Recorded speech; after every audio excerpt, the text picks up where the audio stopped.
Okey, kita dah masuk ke bab 3 ya.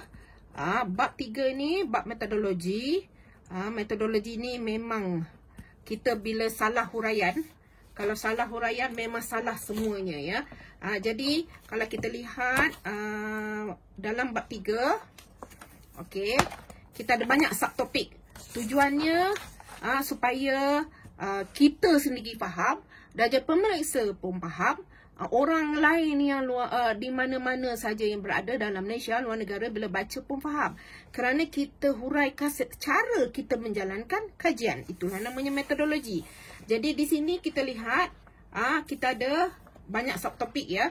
Banyak subtopik di sini, iaitu pengenalan, reka bentuk kajian, kaedah kajian. Kaedah kajian dibahagi kepada sampel jika perlulah, maknanya kalau adalah kita menggunakan sampel, dan juga kita ada lokasi kalau kita menggunakan responden untuk kat sekolah ke, dekat kat mana-mana lah, orang kampung ke. Kemudian kita ada bahan ataupun instrumen kajian.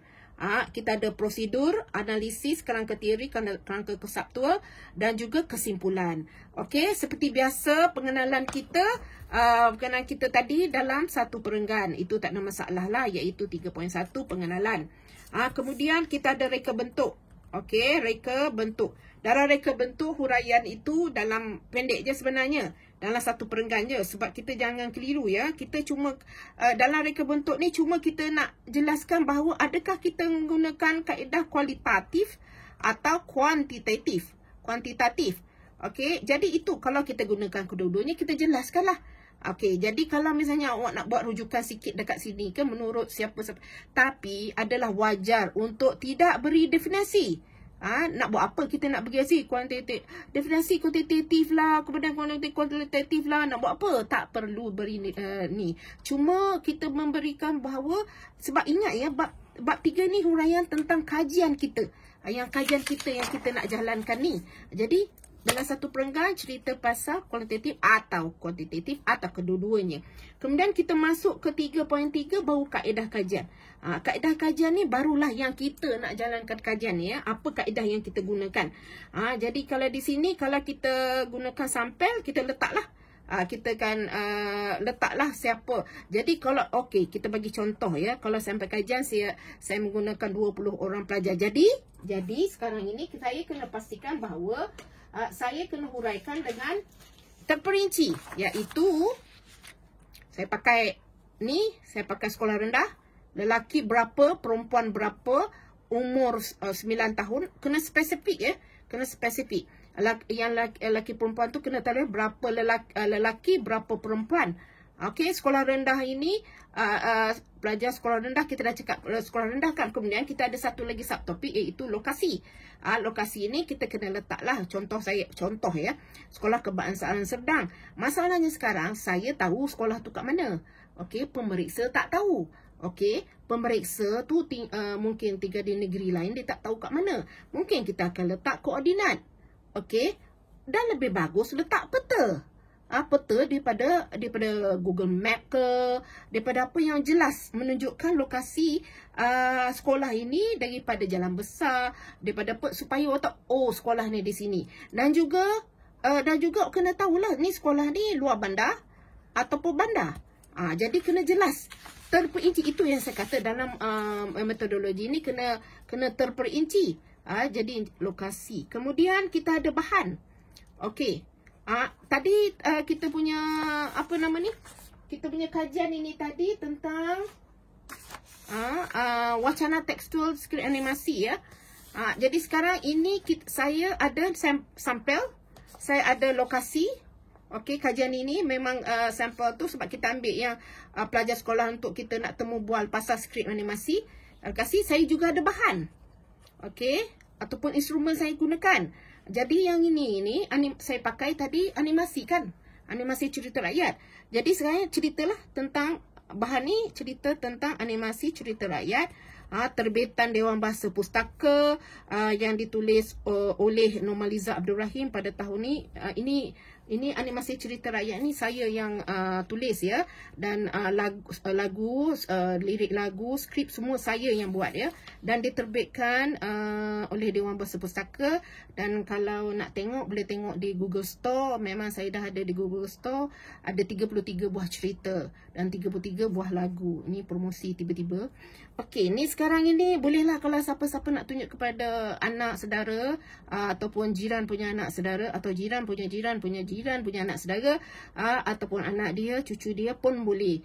Murah aja sebenarnya kita jual. Dan semua itu animasi itu saya yang buat. Memang saya buat dan Dewan Bahasa Pustaka yang terbitkan. Maknanya memang bahasanya bagus dan cerita rakyat ialah cerita rakyat Melayu kita turun-temurun. Silalah tengok kat Google ya, Google Store. Dekat Apple tak ada. Ya ampun. Okey, jadi sekarang yang bahan ini tadi kita masukkan ini. Kemudian di sini juga kita akan letak sinopsis. Okey. Sinopsis cerita rakyat. Contohnya tajuk cerita rakyat nombor 1 iaitu Cenderawasih. Contoh ni contoh ya. Saya terletak sinopsis ini. Saya perlu letak sinopsis. Sebab sekarang kita perlu ingat, kita tahu cerita ni. Tetapi pemeriksa tak tahu. Apa nama orang yang nak baca TC kita tak tahu. Jadi kita letaklah sinopsis. Kalau misalnya cerita ni, saya ambil 20 cerita rakyat, letak 20 sinopsis kat bawah ni. Dalam ni. Mesti letak. Perlu letak ya. Kemudian kita pergi ke, tadi bahan semua, prosedur. Jadi prosedur kita ini, kita kena letak, kadang ada terpulang kepada pelajar dan juga penyelia ya. Ada prosedur yang diletak dalam bentuk poin. 1, 2, 3, 4, 5 sampai 10. Ada yang letak dalam bentuk perenggan. Bermakna kalau ada 5 prosedur, diletak 5 perenggan. Boleh, tak ada masalah.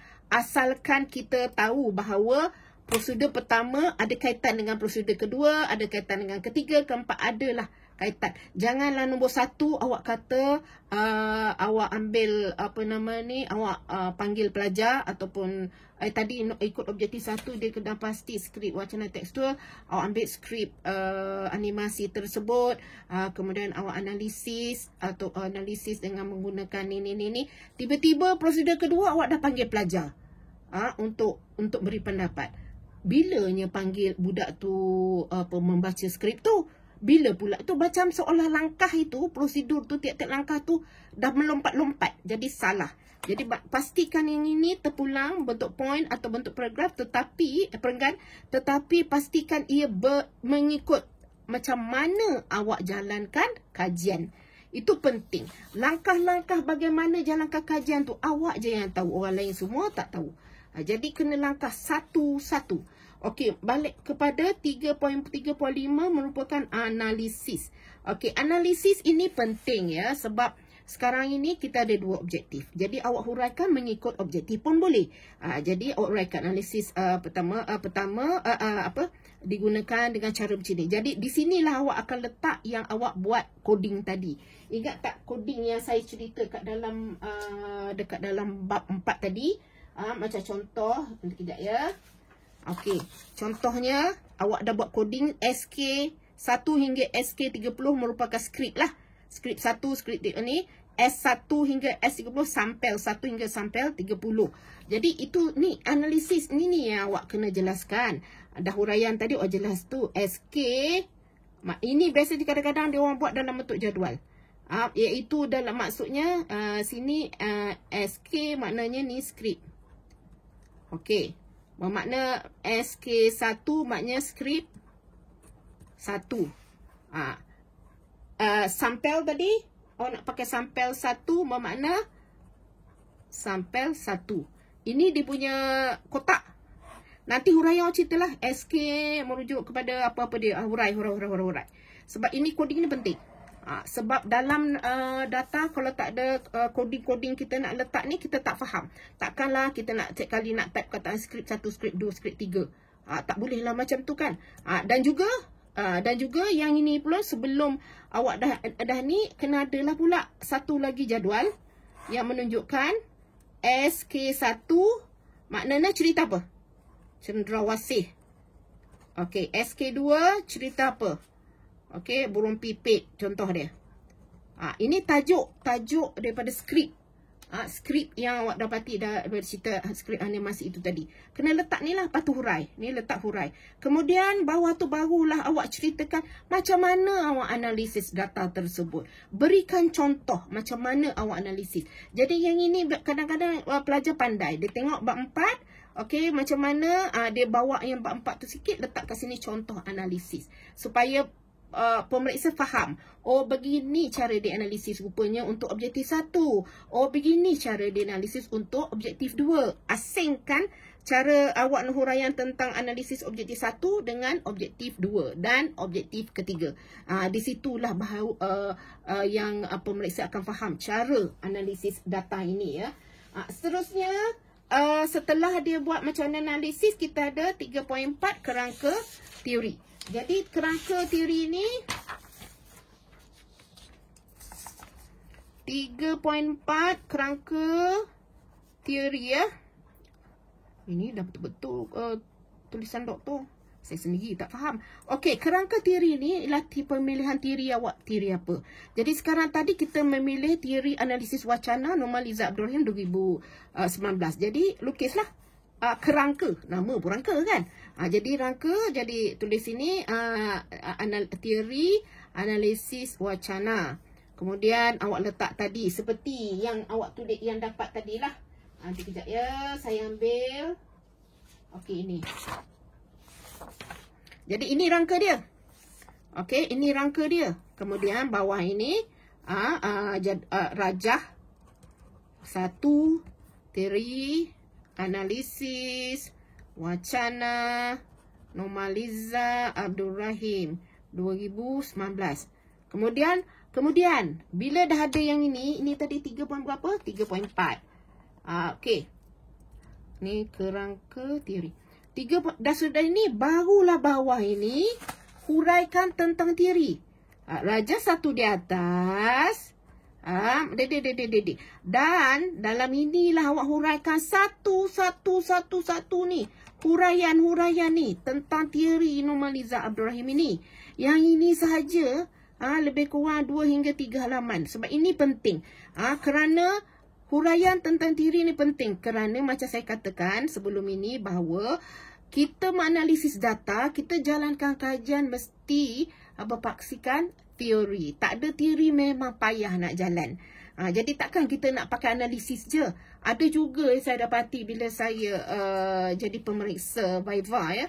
Ada juga pelajar yang bila dia bentang-bentang memang terkejutlah, mata saya terbuntang sekejap, ternganga sekejap sebab kata oh tiada teori yang digunakan. Oh, letih.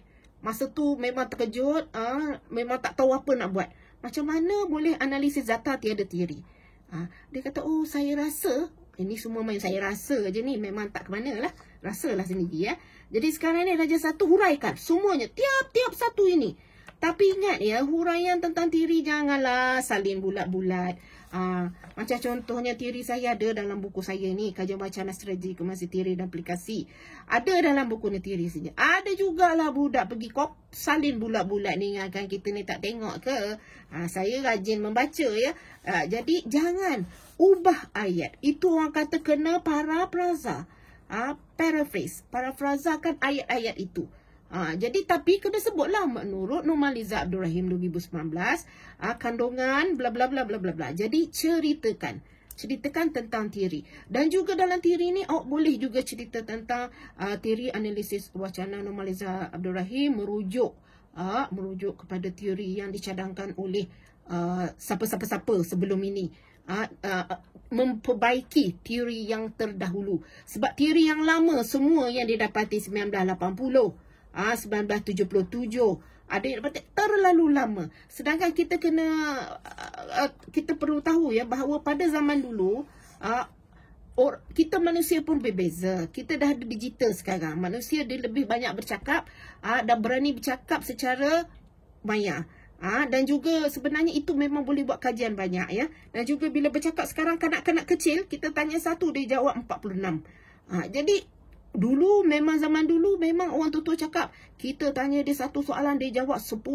Tapi sekarang zaman 2020 kita tanya 1 soalan dia jawab 47 jawapan. Memang kita nak dengar sampai kita kata stop, Dia tak berhenti-berhenti bagi jawapan. Siap kita pergi supermarket beli barang, tak habis lagi bagi jawapan. Itu sekarang, kanak-kanak sekarang. Sebab itu kita tidak boleh lah. Boleh pakai, tetapi kadang-kadang tidak relevan dengan keadaan sekarang ini. Tambahan pula, jika kita nak buat kajian tentang interaksi, tentang ujaran, tentang penulisan, berbeza. Dulu punya tahun 6, dia punya tata bahasa berbeza dengan sekarangnya tahun 6 yang nak dekat sama macam tingkatan 5 zaman dulu. Jadi sangat berbeza. Sebab itulah kita kalau jumpa teori yang baru, kita pakai yang baru. Sebab orang yang membuat kajian, yang nak melahirkan teori ini, dia telah membuat beratus-ratus kajian sebelum dia dapat satu kajian teori ini. Seperti juga teori analisis wacana Normaliza Abdul Rahim ini, dia ni dah buat kajian nak dekat beratus baru dapat teori ini. Itu pejenuh, bertukar-tukar, cuba ni lagi, cuba eksperimen ini lagi, eksperimen itu tak jadi. Akhirnya dia dapat satu yang boleh sesuai dengan keadaan zaman digital kita sekarang ini. Okey, setelah buat kerangka teori ini, kita ada 3.5 kerangka konseptual. Jadi kerangka konseptual ini mengikut penyelia masing-masing lah. Sebab ada penyelia yang mengatakan kerangka konseptual tu seperti tata cara. Ada yang mengatakan ini bukan kerangka konseptual. Ada mengatakan, okey, saya dah jelaskan dalam buku ini. Sebenarnya semua ini tertakluk kepada penyelia fakulti dan universiti. Dia cuma panduan je buku ni. Saya tak suruh pun beli buku ni. Tapi kalau nak carilah kat Shopee pun ada jual. Saya pun terkejut. UPM dia kata kat Shopee pun boleh beli. Okey, ni sekarang ini kalau kita lihat contoh yang saya nak tunjukkan tentang kerangka ni.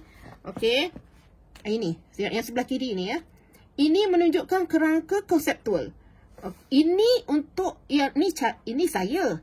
Ya, saya. Kalau macam saya katakan tadi, mungkin penyelia lain berbeza. Dia akan kata, ini bukan kerangka konseptual. Ini macam tata cara. Ini ada yang kata itu, ada yang kata, oh inilah cara lain. Tak apa.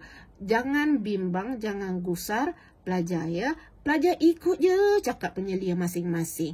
Ingat ya, ini panduan aja. Saya nak ajar ni pun cara saya nak bagi supaya awak dapat bayangkan ini cara dia.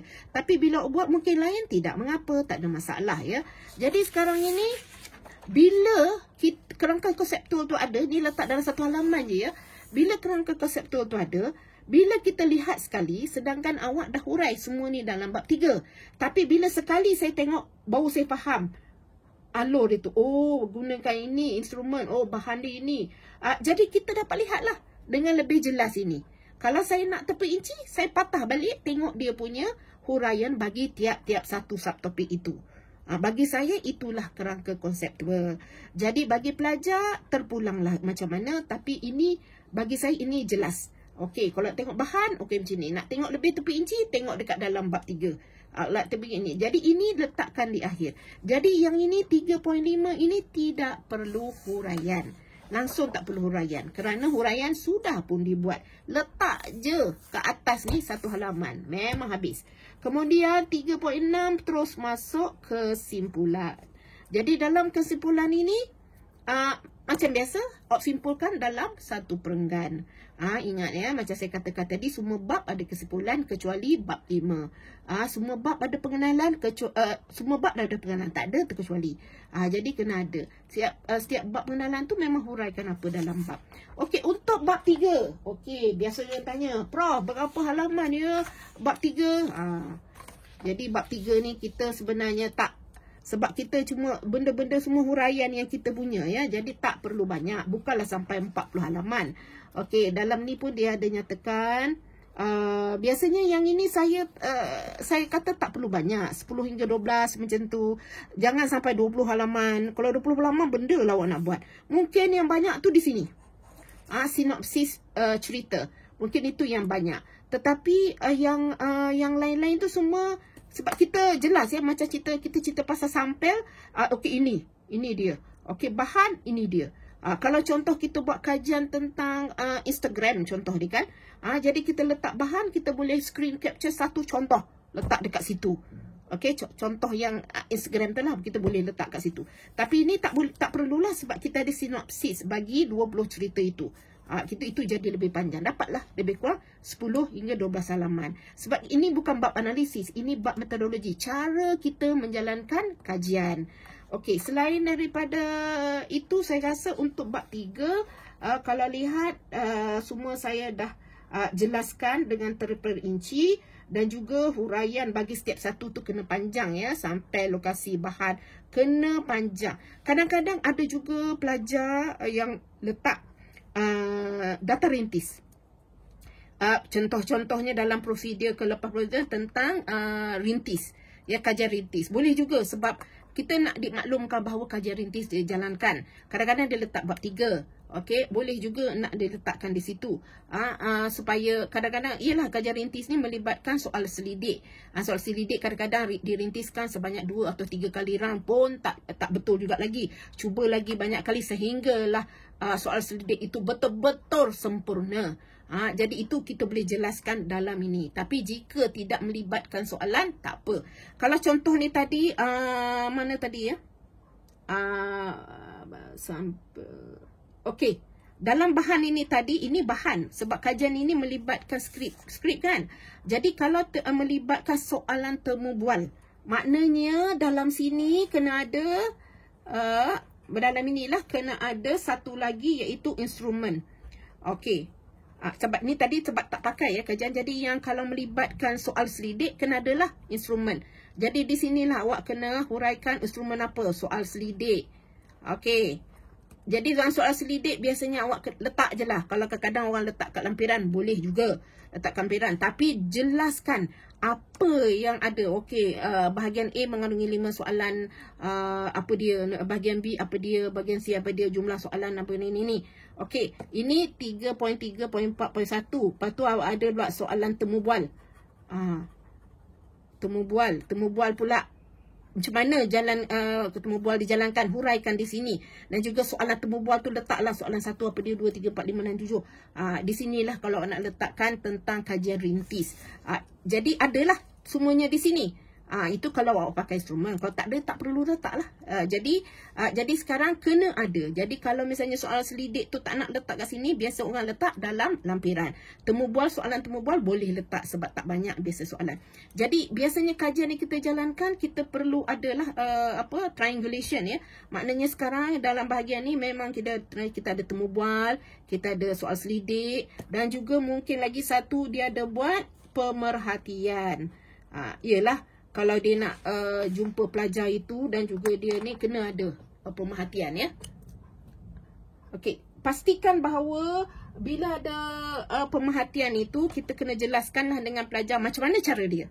Okey, adakah awak pasang video letak kat tepi, awak perhatikan dia temu bual antara awak dengan pelajar tu, atau 2 orang pelajar kat depan, awak kena letaklah video itu. Kena ceritakan.